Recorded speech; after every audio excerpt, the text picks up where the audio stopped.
Indignación y rechazo de las víctimas de ETA en Pamplona ante la permisividad del gobierno municipal de Asirón y del Ejecutivo de Barcos ante la instalación que denuncia la situación de los presos de la banda terrorista. Solo trabajando como sociedad lo lograremos. Ni desde la Alcaldía de Pamplona hemos recibido ningún apoyo, cosa de esperar tratándose de Bildu, ni desde el Gobierno de Navarra. Aunque sepamos que el asunto excede de sus competencias, la presidenta nos decía que nos dejáramos ayudar. Y es desde su propio partido en el ayuntamiento que se ha votado a favor de este disparate.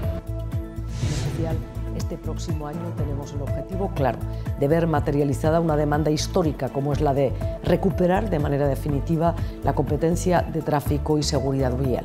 El Gobierno central tiene la oportunidad de cumplir con esta deuda. Navarra tiene el trabajo hecho y va a ser exigente. Dadas en el registro del Gobierno de Navarra casi un centenar de reclamaciones al Ejecutivo de Barcos para que devuelva a las madres navarras las retenciones por el IRPF de maternidad.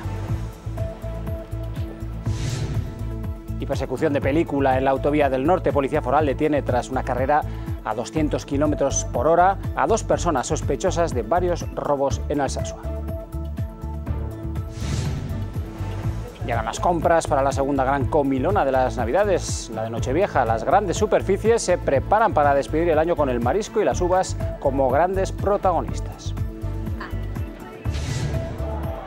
Goles solidarios. En plenas Navidades el deporte navarro se unió en favor del Banco de Alimentos en una acción organizada por Roberto Torres, Rafa Usín y Sadar Bisirik. Se recaudaron más de 5.500 euros y 400 juguetes. Y esta es la otra gran cita del fin de año, al menos en Pamplona, donde las tiendas de disfraces son un ir y venir de gente y de ideas para la celebración de la Nochevieja.